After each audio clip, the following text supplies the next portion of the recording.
नमस्कार दोस्तों, एक बार फिर आप सभी का स्वागत है आपके अपने YouTube चैनल पर एक नए वीडियो के साथ। और आज के इस वीडियो में हम बात करने वाले हैं प्रपत्र 5 में संशोधन हेतु प्रिंसिपल महोदय को जो रिक्वेस्ट प्राप्त होगी उन रिक्वेस्ट को उनके द्वारा किस प्रकार से अप्रूव करना है। लास्ट के वीडियो में हमने जाना था कि किसी भी स्टूडेंट के प्रपत्र 5 में अगर आपको संशोधन करना है तो उसके लिए आपको उस स्टूडेंट की जो कक्षा है, उस कक्षा के जो क्लास टीचर हैं, उनके द्वारा स्टाफ लॉगिन के माध्यम से रिक्वेस्ट जनरेट करनी है। किस प्रकार से रिक्वेस्ट जनरेट करनी है उसका एक वीडियो आपको इस वीडियो के डिस्क्रिप्शन में मिल जाएगा।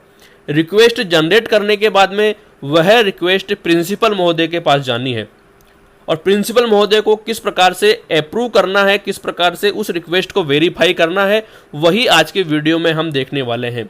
तो चलिए आज का वीडियो हम स्टार्ट करते हैं। रिक्वेस्ट सेंड करने के बाद में यह रिक्वेस्ट प्रिंसिपल महोदय के पास जानी है और प्रिंसिपल महोदय को इस रिक्वेस्ट को अप्रूव करने के लिए सबसे पहले शाला दर्पण लॉगिन करना है।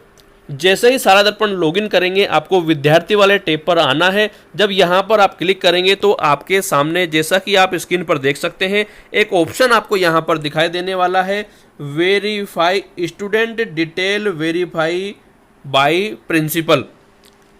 कि प्रिंसिपल के द्वारा जो रिक्वेस्ट स्टाफ लॉगिन के माध्यम से क्लास टीचर के द्वारा जनरेट की गई है, उस रिक्वेस्ट को किस प्रकार से प्रिंसिपल के द्वारा वेरीफाई करना है। बिना वेरीफाई किए उस स्टूडेंट के जो डाटा है उसमें जो संशोधन है वो संशोधन हम नहीं कर पाएंगे और वह रिक्वेस्ट यहाँ पर प्रिंसिपल के पास आकर के रहने वाली है। उनके द्वारा वेरीफाई करने के बाद ही उस डाटा में वांछित संशोधन आप देख पाएंगे। तो आपको यहाँ पर क्लिक कर देना है, student detail verify by principal पर आपको क्लिक कर देना है। जैसे ही आप इस वाले ऑप्शन पर क्लिक करेंगे तो आपको इस तरह की स्क्रीन आपको दिखाई देगी, जैसा कि आप स्क्रीन पर देख सकते हैं। यहाँ पर आपको आपका सेशन दिखाई देगा। इसके बाद में आपको क्लास सेलेक्ट करनी है और सेक्शन सेलेक्ट करना है। जिस भी क्लास के स्टूडेंट के डाटा में आपको संशोधन करना है या जिस भी क्लास के स्टूडेंट के डाटा में संशोधन स्टाफ लॉगिन के माध्यम से क्लास टीचर के द्वारा चाहा गया है, उस क्लास को आपको यहाँ पर ओपन करना है और उस क्लास के स्टूडेंट की लिस्ट आपको यहाँ पर दिखाई देगी जिसमें वांछित संशोधन चाहा गया है। तो यहाँ पर जैसा कि आप स्क्रीन पर देख सकते हैं, एक स्टूडेंट जो कक्षा 5 में है, हमने कक्षा 5 सेलेक्ट की और यहाँ पर शो पर क्लिक किया तो एक स्टूडेंट हमें यहाँ पर दिखाई दिया। इस स्टूडेंट की डिटेल आप यहाँ पर देख सकते हैं और यहाँ पर इस स्टूडेंट के सामने आपको दिखाई देगा टू बी वेरीफाई। एक लास्ट में ऑप्शन दिखाई देगा, एक एक्शन के सामने टू बी वेरीफाई।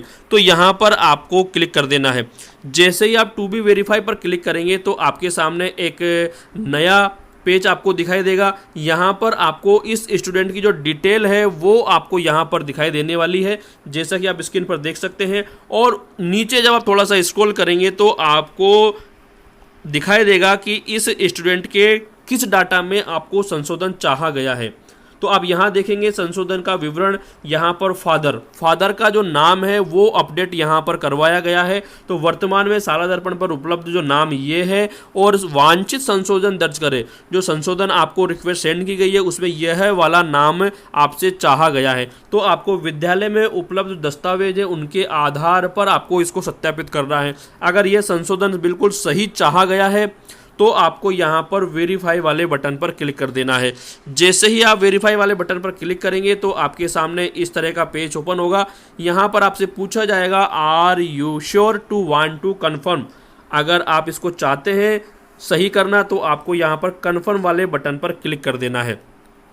और जैसे ही आप कन्फर्म वाले बटन पर क्लिक करेंगे तो आपको यहाँ पर एक डिटेल और दिखाई देगी जो वांछित संशोधन है और एक नोट आपको यहाँ पर दिखाई देगा जिसे भी आपको सावधानी से पढ़ लेना है कि विद्यार्थी का जनाधार अगर ऑथेंटिकेट है परंतु सूचना में आप बदलाव करना चाहते हैं तो साथ ही इस वर्ष यदि किसी बेनिफिशियरी स्कीम में इसका चयन किया गया है तो वहाँ से इसे हटा दिया जाएगा।